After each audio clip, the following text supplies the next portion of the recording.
Welcome back to Claim Your Throne Queen. And today I have a queen here next to me, Dana Cadena. Woo! Thank you. Thank you for having me. My Inman superstar moderator. I love it. Thank you. You know, this is just right after Inman. I don't know how we had the courage to pull this off because it's been a long week. It's been a long week. It's been a long week. What a decade this week has been. Exactly, right? I feel the same. Magnifique. So tell us about Dana. Well, first, Inman this week in New York City, the heart of Manhattan, that's my hometown. So for me to be able to pour into the real estate community, business owners, business people was a lot of fun. A lot of masterminds. Oh, yeah. A lot of nice dinners. Like, this girl knows how to put people together. As do you. That's magic. I'm just saying. Okay, you do too. Okay. I'll take it. So tell us about Dana. Tell us something about Dana that people don't know, because I think that, I want to bring this up because this was my moment of meeting Dana. So one day I'm on my Facebook and I'm just scrolling like everybody else. And I see Dana is announcing this rock star. I think it was Hoboken. Yes. And I'm like, oh God, well, shit, I was not announced like that. Like, everybody should be announced like this. That was so much You remember fun. who that was? I do. What a rock star he is, too. Yes. And I mean, he is a rock star, but I was like, I haven't seen no one else do that. And from that moment, you captured me. Oh, I love that. Well, it's what you do with this platform, right? In terms of claim your throne. You've claimed your throne so the rest of us can. And I think that Claim your throne, queen. That lifting as you climb is so key. So I was running a real estate brokerage and oh my gosh, just really having a good time. A good time. Like it seemed like I was like, okay, when is the party? Oh, it was all parties, Hudson County, right across the pond from New York City. And yeah, this stunner of a producer joined us. And, I was like, how do we elevate this? I was just going to ask, like, how did you come up with, let me go do that the way you did it? Well, this was 2017. Okay. So this was not the days, people were not going live like that often as they are now. But you certainly was like, let's hit live. Well, I was terrified. And, if you're not terrified, you're dying, I guess. He loved it. He absolutely loved it. I think the height of it was like 7,500 views or something. And so we just announced him almost like a boxing fight. It was like breaking news. Yes. So much fun. And that's You made the whole industry go, like, why wasn't I announced that way? I'll announce you anytime. I will announce you. I will go shout in the hallway right now. But it's such a connection, right? So that now I see you moderating Inman. And I'm like, yeah, it's not a surprise to me. After I saw that then, I was like, yeah, it's not a surprise. Oh my, I think so many things along the way just, prepare us for where we're purposing to be, hopefully. Yeah. What's your passion? Listen, once I have a certain number of profit levers coming in every month, I just want to teach wealth building to kids in different underserved cities that probably aren't having someone talk about wealth and abundance in their world. I just want to talk to them. I see you in the women empowerment space as well. Like always. Always a strong figure, always raising her hand, like, I'm here, I support you. Tell me a little bit about that. It's funny because when you say, sometimes I feel like you're talking about someone else. Is that weird? Oh, no. I'm like, no, I totally double click on that. I guess what I mean by that is none of the abundant things, frankly, were in the cards for me. Just going back to growing up in the 80s in New York City, I'm Black and Puerto Rican. I had amazing parents who got SBA money in the 70s. Let's go back to that. You're Black and Puerto Rican. Yes. This is where the hair. Oh, I love it. I know you hear that often. It gets bigger yes. as it gets a little warmer. We be walking around, we're at a convention and it's like, oh, I love your hair. And people stop her and I'm like, I forget. My hair has to look really good when I'm with Dana. Because she takes over. That's too funny. No, it's the natural. It's the natural. And yeah, we were in, Murray Hill, which was one of the most pinkies up, neighborhoods in Midtown New York City. And gosh, I don't know. Andy Warhol lived across the street from us. Wow. And, it was just, we had access to all of the high net worth. I mean, like I said, my parents took SBA money in the 70s and spun that into creating a bake shop. Wow. And it was a pastry shop, and it was delicious, literally. Were you working in there? So, I hit the scene in the late 70s, like 6 months before 80. I could do the math. Okay. So, the reality is at some point I started kind of hustling in there, and, someone's buying one croissant, but I would say, you don't want change for this 20, right? And I'm like, no. This, and they're like, okay, it would be like paying $40 for a croissant today. So I did a little hustling in there. Hustling then. I was hustling a little bit. And all of the, at that time, newscasters like Sue Simmons and Chuck Scarborough and the author of Roots, Alex Haley, would go in there all the time. And just different, like Yoko Ono's son, my parents made his birthday cake year over year. And it was kind of surreal, right? Because we have access to all of this, the glitz, the glamour, the abundance. I mean, some of my classmates were the likes of Claire Danes at PS3 in the West Village. And however, we rented and we didn't own anything. We just had just enough to reside there. So it was like, I understood that we were on a budget. Like, I knew the term budget probably at the age of nothing. Wow. I don't know, 5. Yeah. I was like, budget. Okay. And, the reality was we had to move eventually because they went co-op. Right. So it's like, hey, Claudia, your rent's going to triple. Is that cool? No? Great. Goodbye. Yeah. Okay. And also divorce, right? Like parents got divorced. And so there was that season. So, however, I had a taste of what. You had a taste like, I like these people and I like living here. It was so fascinating. Yeah. So then fast forward, I often think it's so funny. I feel like we're don't fast forward anything. Let's get in there. Let's see. So where did you go after that? Where did I go after that? Went to the Bronx. Went to Section 5 of the BX. That's Co-op you City. And I talk. Okay. So good. So good. I mean, shout out to Co-op City. Shout out to the Boogie Down Co-op City. It was not a place that my mom preferred I go to school. So I had a 2.5-hour commute actually from Co-op City to the West Village to go to school because that's what she wanted to ground me there. Right. So I did that. Fault her for that. Cannot fault her for that. All about your education. Thank goodness. Yes. All about my education and enjoyed that season to what it was. It was stressful, right? Because your parents are getting divorced and that's not a good time. They co-parented. Now that term is a term, right? You just said, you got a kid. You're welcome. Yeah. They co-parented really well, though, in retrospect, now that I'm, married with offspring, they co-parented extremely well. Also that they just had less, right? It was check to check very much so, different. Check to check. And then, so, we eventually went from the Bronx to Monmouth County, New Jersey, which was like basically New York to Manalapan. Where is that? It's called a Manalapan. But I can imagine you were like, what happened? People, these Bronx, kids, and I'm going to become a Jersey girl. Did anyone say that to you? I had to take 12 more showers every day. No shade to New Jersey. But it was so different. You had kids saying Daner and like asking me if I owned a gun. I was like, I'm 11 in the 6th grade. I actually don't have access to heavy artillery yet. Thanks. I don't know. Very strange. Very strange at first. Very strange. I was wearing corduroys, nearly starting fires. I was always thick, you know what I'm saying? So it was like very strange. So Manalapan was weird and, the whole school system there, I was like, I just have to get to college. Like something magical. I don't know what it is. Something magical is going to happen when I go to college. So it was all about getting there. And then I got there. And then we couldn't afford it anymore. And I was like in the middle of my collegiate career. And I was like, I don't want to leave. So I had to figure out something legal to do. Oh, okay. So I started telemarketing. Oh, shit. Yeah, in the mortgage business. Yeah. Oh. But then someone didn't show up to work. Yeah. And I had to take a client who was really irate, who needed to cash out of his 2-family property in Brooklyn. It was like Joey Bananas.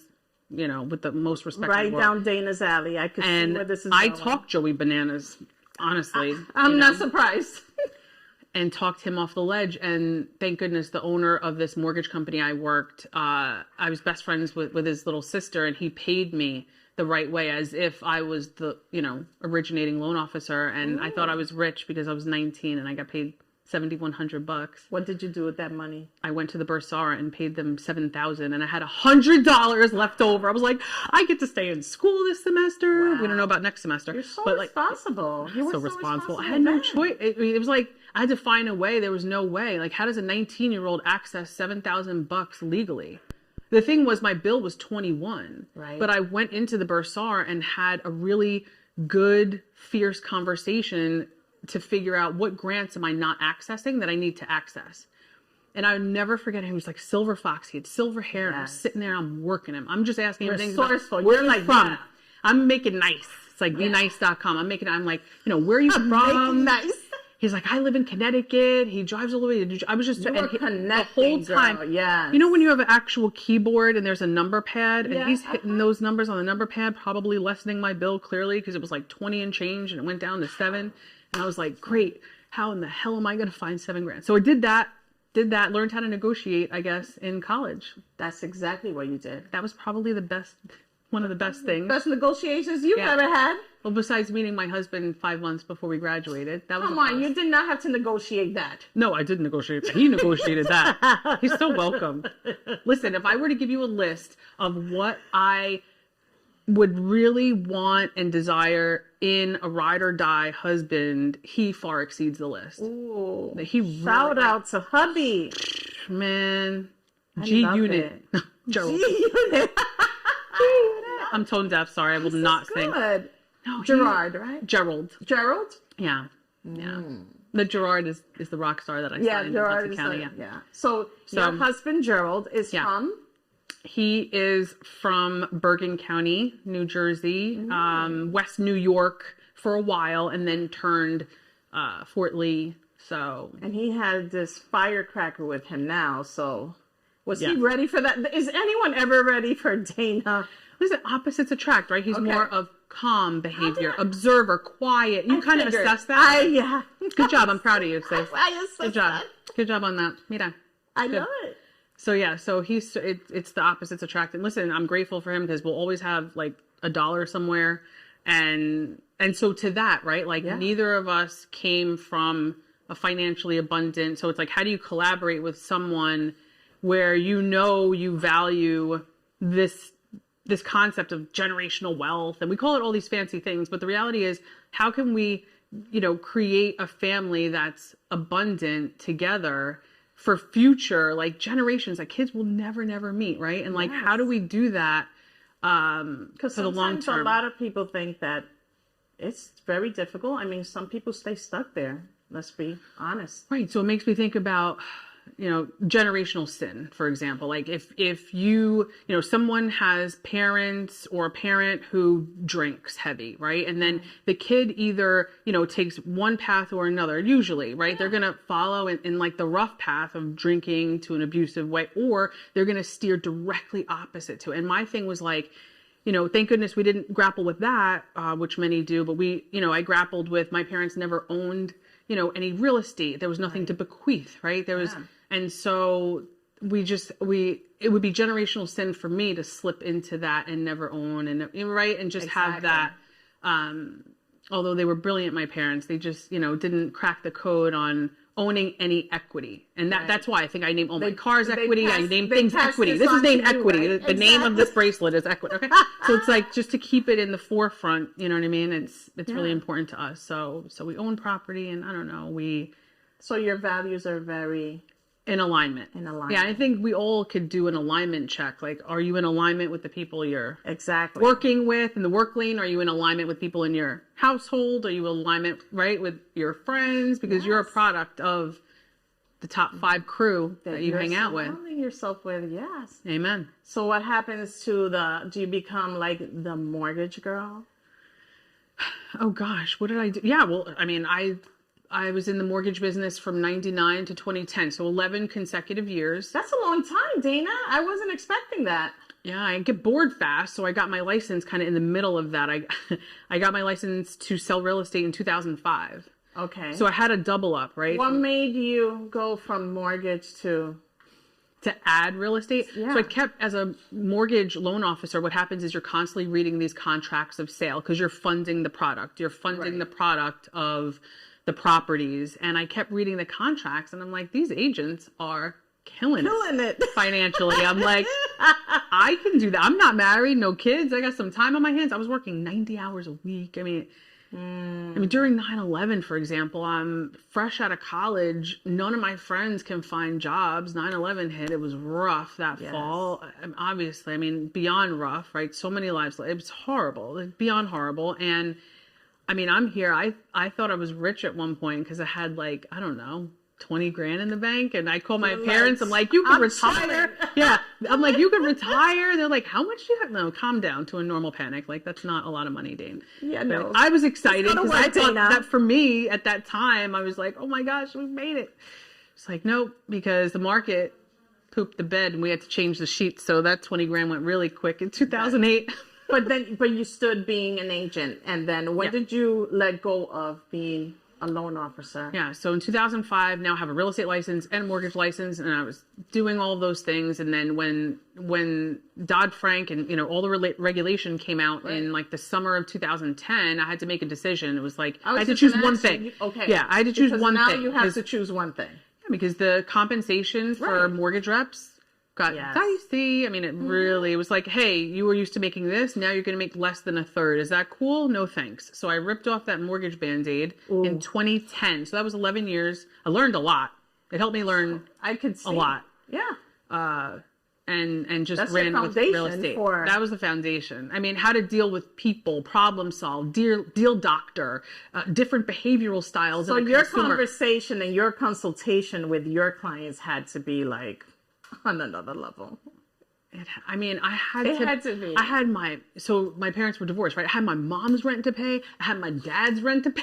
I had to live somewhere. It was great. You know what I mean? Like it was, So like, take care of your family. That's a theme. But certainly, So I had to. I didn't have a choice. I had to do what you had to do. Yeah, kill what I ate. So you came to real estate, and then did you have a plan to build a team, or what?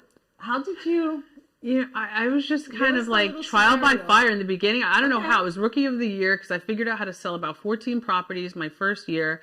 And then I realized at that point, I was, remember, I was doing mortgages still and doing the real estate. And then I figured, I was like, okay, it's faster to just buy new clothes versus grappling with laundry and stuff, or like, so I was like, wait, this is not normal life. People don't do that. And I figured out I needed some sort of assistance, and then I get into coaching to get a coach to then make more and earn more. I actually got a coach from the Anthony Robbins platform in 2011. Look at you. Yeah, when I became a mama bear. Did you meet him? Briefly. Yeah, briefly I did. But it wasn't the days like 2011 of selfies, so I don't have that selfie. So there's that. It still counts. But no, it was really powerful. I mean, listen, you walk on the hot coals in that have you conference. Done that? Yeah, and no one really talks about, like, no pedicure is going to solve that burn. There is a burn. I was like way thicker back then, so I was like, like lots of pounds on those things. They were hot and it burned, but no one talks about that. They're just so rah to walk across the coals, but no, they kind of hurt. But no pressure, no diamonds. All right. So from selling real estate, killing it, then do you build a team, or do you just go to being a team leader? Well, what had happened was I had a baby. Oh. My husband and I welcomed our first child in 2011, and I had to figure out, as a self-employed person and this tiny infant who wanted stuff all the time, Sergio is his name. And let me tell you something. My house included a room. It's called a kitchen, actually. Mm-hmm. It is where I store lots of drinks and things. It is a really nice room. But that's not the room I shine. Right. I shine in my home office. And I had to get good with that because I was like, I think it was Kimberman Kitty that helped me realize you don't have to cook the food that the family eats, yet you really are better purpose to be there with them to eat the food. Yeah, and that's okay. So, you have the family time. And that's how you have the family time. So Sergio knows that, I'm not really cooking the food, but I'm going to sit there and But eat it mom with is you. there. Yes, mom is there, you know, with dad at the table. That is one thing we commit to. We do have dinner together every night. So nice. Yeah. Whether it's in the kitchen, that room in the house, Yes, or if it's at a restaurant, right? Like one of the two things happen together. Family togetherness. time happens. Yeah. So Sergio also knows I'm not teaching him how to bake. However, my son has a profit and loss statement for his lemonade stand. Stop it. He called it the lemon tree. Nobody take that. We're going to mark it. We're going to copyright that. Yeah. But yeah, so he has, you know, the lemon tree, and he averages, we figured out his dollar per hour. By the way, I think us as adults, right? Like we could benefit from figuring out what our dollar per hour earning is. But he knows he earns about $47 an hour at his lemonade stand. And he's proud of that because he has an understanding. I'm proud of that. Yep. So funny. Well, it gets into good conversations of how in the heck does, at the time when he launched it, he was like... Does everybody do that with their kids? No. They have to have like a mother like Dana. No. Listen, you just like... I want him to be passionate about... And I don't want to project on him, right? I just want to equip. I guess better... Like, I don't want to tell him what to think. I just want to lead him on kind of how. But you can take a look at this. Yeah, check this one-page business plan out. If you want to increase your dollar per hour, Serge. How old is Sergio? So he's 11 now, but he launched the lemonade stand. This is what I'm talking about. When he was like turning 6. The summer he turned 6 is when he Mama Bear. I'm sorry, but that's a little bit more than, here, take a look. Well, I was on his balance sheet because I fronted the $47 to buy the actual stand. I wanted my money back. I'm like, this is the balance sheet. When you take an expense, it goes on there. Exactly. Your profit and loss is showing money in, money out. You know, it's teaching all of these things, but making it fun because lemonade is delicious. Don't you agree? Absolutely. I mean, I think it's going to be... And I'm stopping and I'm having my lemonade. Come this summer. So tell us about his assistant. Is she his assistant? Hold on a second. No. Let's talk about Claire. So surprise, you're running a company with about 400 people in it because you are a big shot. I lost 82 pounds in the year 2017 in 10 months. Actually, 10 months, dropped 82 pounds, felt really good about myself. Yes. Then in the beginning of 2018, I'm riding high, feeling fit. I mean, really good. Something happened where I was 39 and literally had surprise. You're expecting number 2. And I told them they were in the wrong file. That is not my file. Let me reiterate my spelling of my name, my birthday. Like, no. You shouldn't have the right birthday. That is not. Like, this is... Okay. You know the wincing feeling that you make? Walk you through it real fast. Okay, so... I don't know what had happened. Right. But your words have power. We don't know what happened. You know, and in a marital, funny, like, champagne, feeling good. You want to make it, baby? No. Your words have power. That actually happens. So her name is Claire, and she's a boss. Claire is a boss. These toddlers these days are some kind of toddlers. I don't know if it's in our water or the... I know, you always say that. It's in the water. I'm like, poor Dana. She's going through a Claire today. Oh, yeah. Yeah. I mean, talk about leadership at now age 4. That's what it is. So anytime that I hear you talk about her, I'm like, she's a leader. And can't wash it off. Leading her mother to whatever she wants. It's so true. It's so true. When a toddler tells you, I don't have time for this, and you look at them like you don't have time to clean up your toys, do I look like I have the time? She just laughs. She heckles you, almost like you're getting heckled, Oh, boy. But thank God for her. Sometimes a blessing happens in your life, and you never knew you really needed it, and yet it shows up, right? And so, and this... How old is Claire now? She is 4.